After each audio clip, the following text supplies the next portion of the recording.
అందరికీ నమస్కారం. మరో మంచి విషయంతో మిమ్మల్ని అందరినీ ఆహ్వానిస్తోంది హేమాయణం. మనం సాధారణంగా ఈజీగా ఎవరినైనా విమర్శించేస్తూ ఉంటాం. సారీ, మనం అంటే ఇన్ జనరల్ అనమాట. మీరనో నేననో కాదు, ఇది అర్థమైంది అనుకుంటాను. ముఖ్యంగా ఈ విమర్శలు ఎలా ఉంటాయంటే రూపం విషయంలో, వస్త్రధారణ విషయంలో. సాధారణంగా మనం ఆలోచించడం ఇది క్వైట్ న్యాచురల్.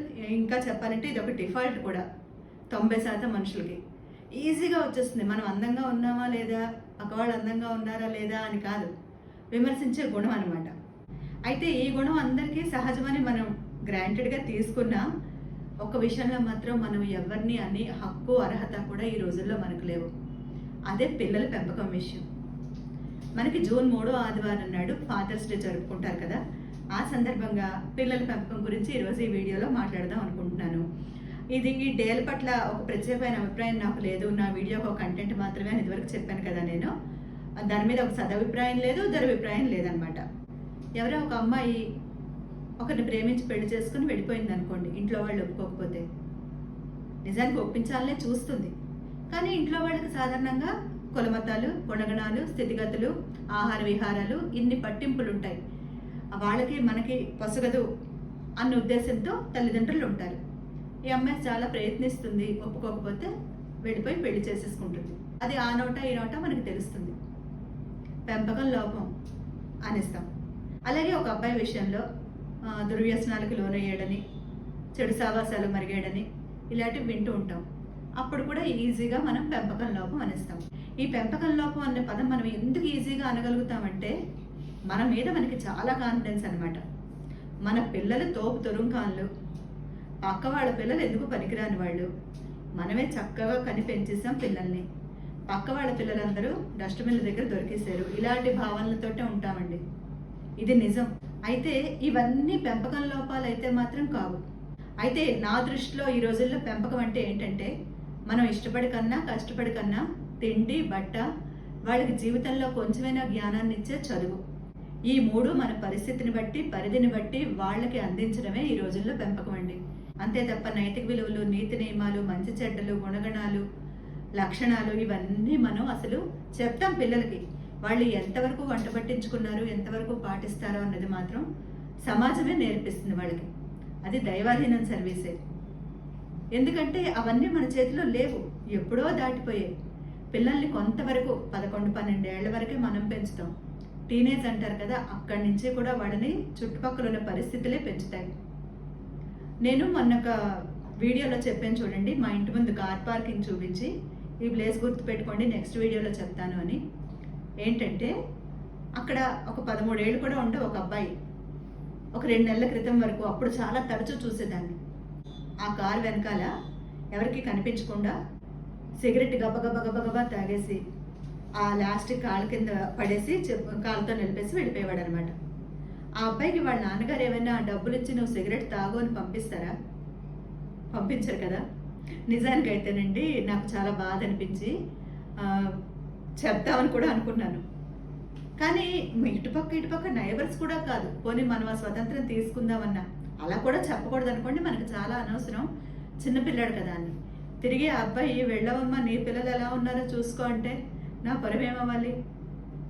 నిజానికి ఈరోజు నా పిల్లలు చదువుకొని ఉద్యోగాల్లో స్థిరపడ్డారు. చదువు అన్నది 4 అక్షరాలు వంటపట్టే కాబట్టి నేను సింగిల్ పేరెంట్గా పిల్లల్ని పెంచారని చాలా గొప్ప అయిపోతూ ఉంటాను. ఇదే వాళ్ళకి చదువు సంధ్య రాక, ఉద్యోగం సద్యోగం లేక, రోడ్లమ్మడి పడి తిరుగుతూ ఏదో వ్యసనాలకు లోనే ఉన్నారనుకోండి, అప్పుడు నా పెంపకం లోపం అంటే నేను ఖచ్చితంగా అంగీకరించను. పిల్లల్ని కంటాం కానీ వాళ్ళ రాతల్ని కంటామేమిటి అని చాలా కన్వీనియంట్గా ఎస్కేప్ అయిపోతాం. నా సంగతి నేను చెప్తున్నాను. ఇప్పటికీ వాళ్ళు నా కళ్ళ ముందు ఉన్నారన్నట్టు బయట ఉంటారని నేను చెప్పలేను. కాకపోతే కొంతలో కొంత నయం అనుకోవడమే. ఎందుకంటే ఇదంతా చెప్తున్నాను, మనం పొగడ్తను తీసుకున్నంత ఈజీగా విమర్శను తీసుకోలేం. పిల్లలు వృద్ధిలోకి వస్తే మన పెంపకం అని మురిసిపోతూ ఉంటాం. వాళ్ళలో ఏదైనా లక్షణం కనిపించి పెంపకం లోపం అంటే అస్సలు అంగీకరించాం. ఈ రోజుల్లో ఆడపిల్లలు ఎలా ప్రవర్తించినా, మగపిల్లలు ఎలా ప్రవర్తించినా సరే మనం ఎవరిని అనుకోడని మాట అయితే పెంపకం బాగోలేదు. ఏ రోజుల్లో అయినా సరేనండి. పూర్వం తరం నుంచి కూడా ఒక తరానికి ఇంకో తరానికి మారుతోంది కదా. పరిణామక్రమం మారుతోంది. అలవాట్లు, ఆహారాలు, విహారాలు, వ్యవహారాలు అన్నీ మారుతున్నాయి. కానీ ఇప్పుడు బహుశా ఎవ్వరూ అలాంటి కామెంట్ చేయడం లేదని నేను అనుకుంటున్నాను. ఎందుకంటే రేపు మన ఇంట్లో ఏం జరుగుతుందో అన్న భయం ప్రతి వాళ్ళలోనూ ఉంది ఈరోజు. అందుకే ఎవరు విమర్శించే సాహసం చేయడం లేదు నా దృష్టిలో. ఇన్నాళ్ళకి ఏంటంటే జనాలకు అర్థమైందని నేను అనుకుంటున్నాను. 1 వేలు అటువైపు చూపితే 4 వేలు మన వైపే ఉంటాయని. పూర్వం నుంచి పెద్దవాళ్ళు ఇదే మాట చెప్పేవారు కదా. ఇంకా ఏంటంటేనండి, కొంతమంది పిల్లలు, మగపిల్లలు చక్కగా పెరుగుతారు. 25 ఏళ్ళు వచ్చే వరకు పెరుగుతారు. చక్కగా తల్లిదండ్రులకి చెప్పినట్టే పెరిగారని తల్లిదండ్రులు అనుకుంటారు వీళ్ళు బుద్ధిగానే ఉన్నారని. కానీ అసలు వాళ్ళ పెళ్ళయ్యాక భార్యకు అసలు వీళ్ళ స్వరూపం తెలుస్తుంది. పాపం ఏమనుకుంటారంటే ఆ వచ్చిన అమ్మాయి తప్పు అనుకుంటారు. కానీ అంతకు ముందే కొడుకు ఇలా ఉన్నాడు అని వాళ్ళు ఎవరూ ఒప్పుకోవడానికి ఇష్టపడరు. అప్పుడు ఏంటంటే సాధారణంగా ఈ అమ్మాయి వల్లే అలవాటు అయిపోయింది, ఈ అమ్మాయి వల్లే పక్కదారి పట్టేశాడు, ఇలా అనుకుంటూ ఉంటారనమాట. ఏదైనా సరేనండి, కేవలం అమ్మాయిలు ప్రేమించి పెళ్లి చేసుకోవడాలు, అబ్బాయిలు చెడు వ్యసనాలకు లోనవడాలే పెంపకం లోపం కాదు. అమ్మాయి వెళ్ళి అత్తవారింట్లో ఎలా ఉందన్నది పెంపకం లోపమే. మీ పెంపకం మంచిదైతే అమ్మాయిలకు అత్తవారిళ్లలో కూడా ఏ సమస్యలు రాకూడదు కదా. మరి ఎందుకు వస్తున్నాయి? అప్పుడు మీ పెంపకం లోపం అంటే ఒప్పుకుంటామా? ఒప్పుకోం అసలు. అప్పుడు కూడా వాళ్ళ పరిస్థితులు అంటాం. అలాగే ప్రతిదీ ఒక్కటేనండి, డిపెండ్స్ అంతే. అది చాలా రకరకాల పరిస్థితులను బట్టి మారుతూనే ఉంటుంది. నిజంగానండి, ఏ తల్లిదండ్రులు కూడా ఒక అమ్మాయిని, ఆడపిల్లని నువ్వు వెళ్ళి ప్రేమించి పెళ్లి చేసుకో, నీకు నచ్చిన వాడిని నువ్వే ఎంచుకొని పంపించరండి. మనకు సినిమాల్లో చూపిస్తూ ఉంటారు అవన్నీ. నువ్వు ఫలానా వాడిని బుట్టలో వేసుకొని ముగ్గులోకి లాగి ప్రేమించి పెళ్లి చేసుకుంటే మనకు కట్నం బాధ ఉండదు, చక్కగా నీ చెప్పిన మాట వింటాడు, ఇలాంటివన్నీ చెప్తుంటారు. నిజ జీవితంలో ఏ తల్లిదండ్రులు అలా చెప్పరు. మళ్ళీ ఏంటంటే బ్యాచిలర్స్కే ఇళ్ళ అద్దెకిచ్చి వాళ్ళ చేత, ఈ అమ్మాయిల చేత వాళ్ళని అట్రాక్ట్ చేయించి పెళ్లి చేసుకునేటట్టు చేస్తూ ఉంటారు. అవి ఎవరైనా అలా చేస్తారండి? సినిమాల్లో పిచ్చి హాస్యం, అదంతా అంతే. హాస్యం అనుకునే అపహాస్యం అనమాట. అలాగే నిజంగా తండ్రికి తనకి ఏదో ఒక అలవాటు ఉన్నా సరే ఆ అలవాటు కొడుక్కి కాకూడదనే చూస్తాడు. ఏ తండ్రి నేను ఇలా ఉన్నాను కదా నువ్వు కూడా అలాగే ఉండని చెప్పడు. బొమ్మరిల్లు సినిమాలో జయసుధ పాత్ర అంటుంది కదా, వీడి ఇంట్లో ఉన్నట్టు బయట ఉండడో, ఎలా ఉంటాడో మీకు తెలుసా, తాగుతాడు, తిరుగుతాడు, తిడతాడు, తండ్రిని కూడా తిడతాడు అని చెప్పలేకపోతుంది పాపం. అలాగా పిల్లలు ఇక్కడ ఎలా మన కళ్ళ ముందు ఉన్నట్టు ఉన్న పిల్లలు కానండి, ఇంట్లో ఉన్నట్టు బయట కూడా వాళ్ళు ఉన్నారు అంటే అది అసలైన వాళ్ళ ప్రవర్తన అనమాట. రకరకాలుగా ఉంటారు, దానిలో మనం తప్పు పట్టేది లేదు, పొగడవలసింది ఏమీ లేదు, అంతే. ఇలాగే ఈ వరవడిలో మనం కొట్టుకుపోవాల్సిందే. మనం ప్రొవైడ్ చేయవలసినవన్నీ చేసి మంచి బుద్ధులు చెప్పి ఇంకా దైవాధీనం సర్వీస్ అనుకోవడమే. అలాగే కొత్త బంగారు లోకంలో జయసుధ పాత్ర అంటుంది కదా, కొన్నాళ్ళు అయ్యాక ఆ పిల్లల్ని తల్లిదండ్రులు పెంచరు, సమాజం పెంచుతుందని. ఇది అక్షర సత్యం అండి. ఏదైనా సరే సమాజం పెంచుతుంది. అయితే మన చుట్టుపక్కల ఎలాంటి సమాజం ఉందో కూడా మనం తెలుసుకునే పరిస్థితుల్లో లేము వీలైనంత. ఎందుకంటే కుటుంబాలు కుంచుకుపోయాయి కదా, చిన్నవైపోయాయి. ఎవరైనా ఏమైనా మన పిల్లల గురించి ఫలానాలా ఉంది అని చెప్పినా సరే మనం స్వీకరించలేకపోవచ్చు. ఇలా ఎన్నో కారణాలు ఉంటాయి. మనం మ్యాక్సిమం ప్రొటెక్ట్ చేసుకుంటూ ఉండడమే. నేను విన్నవి, చూసినవి, నా అనుభవంలో ఉన్నవి ఒక 2 విషయాలు చెప్పి ఈ వీడియో ముగిస్తాను. కొందరు తల్లిదండ్రులు పిల్లల్ని బాగా నమ్ముతారు, మంచి స్వేచ్ఛనిస్తారు, చక్కగా చాలా ముచ్చట వేస్తుంది. అంత నమ్మకం వాళ్ళ పిల్లల మీద, వాళ్ళ పెంపకం మీద. నిజానికి ఆ పిల్లలు కూడా అంతే, చాలా మంచిగా ఉంటారు, సమాజంలో మంచి అనిపించుకునేటట్టుగా పెరుగుతారు వాళ్ళు. చక్కగా తల్లిదండ్రులు చెప్పిన మాట వింటారు, బాగా చదువుకుంటారు. ఇవే మంచి లక్షణాలను మనం అనుకుంటే ఓకేనా, ఇది బాగుంది, వెల్ అండ్ గుడ్, అందరికీ హ్యాపీ ఇది. అయితే ఈ పిల్లలు తల్లిదండ్రులు తమ మీద పెట్టుకున్న నమ్మకాన్ని వమ్ము చేయకుండా ఉండాలని చాలా వరకు ప్రయత్నిస్తారు, అలాగే ఉంటారు కూడా. ఇంకోటి ఏంటంటే తల్లిదండ్రులు పిల్లల మీద చాలా నమ్మకం పెట్టుకుంటారు, చాలా స్వేచ్ఛనిస్తారు. ఇక్కడ పిల్లలు ఎలాంటి వాళ్ళు అంటే వాళ్ళు ఇచ్చిన స్వేచ్ఛని కొంచెం దుర్వినియోగం చేస్తారు. తాము ఏం చేసినా తల్లిదండ్రులు నమ్ముతారు అనేటట్టు ఉంటారు ఈ పిల్లలు. ఇక్కడ ఎవరిది ఏ తప్పు కాదు, ఆ పిల్లలు మానసిక స్థితి అనమాట చెప్పాలంటే. ఇక్కడ తల్లిదండ్రులు తప్పని మనం చెప్పలేం కదా, మీరు అతిగా నమ్మడమే తప్పు అని వాళ్ళని అనగలమా? ఈ పిల్లలు కొంచెం ఏంటంటే వాళ్ళ పరిస్థితుల వల్ల అది అలసుగా అనువుగా తీసుకుంటారు. నెక్స్ట్ ఇంకోటి, నమ్మకం లేకపోవడం.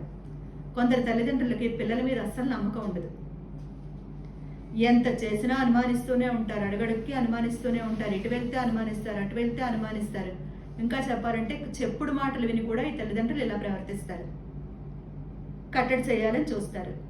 ఈ పిల్లలకి ఎలా ఉంటుంది, వీళ్ళు ఎలాగో మనని నమ్మరు, చక్కగా మనం ఇష్టం వచ్చినట్టు మనం చేద్దాం అనుకుంటారు వాళ్ళు. ఇక్కడ ఏంటంటే తల్లిదండ్రులు ఆ బంధనాన్ని బిగించిన కొద్దీ, ఆ తాడుని లాగిన కొద్దీ అది గట్టిగా బిగుసుకుపోయి పట్టుమని తెగిపోతుంది. ఈ అతి కట్టడం వల్ల పిల్లలు విసిగిపోయి వాళ్ళకు నచ్చిన దారిలో వాళ్ళు వెళ్ళాలని చూస్తారు. ఇంకో విషయంలో తల్లిదండ్రులు ఇలాగే ఉంటారు, పిల్లల పట్ల నమ్మకం లేనట్లు వాళ్ళ ప్రతి కదలికల్ని అనుమానిస్తూ నిఘా పెడుతూ ఉంటారు. ఇక్కడ పిల్లలు ఎలాంటి వాళ్ళు అంటే చాలా మంచివాడు. అయ్యో తల్లిదండ్రులు తాము ఎంత చేసినా వీళ్ళు నమ్మడం లేదు, మనం ఎలాగైనా వీళ్ళకి నచ్చినట్టు ఉండాలి అని తాపత్రయపడుతూ ఉంటారు. వీళ్ళు చాలా మంచి పిల్లలు నిజంగా చెప్పాలంటే ఆ తల్లిదండ్రులతో పోలిస్తే. అడుగడుగునా తాము ఏ తప్పు చేయలేదని నిరూపించుకోవడానికి ప్రయత్నిస్తూనే ఉంటారు. కానీ ఆ తల్లిదండ్రులు ఎప్పటికీ మారరు.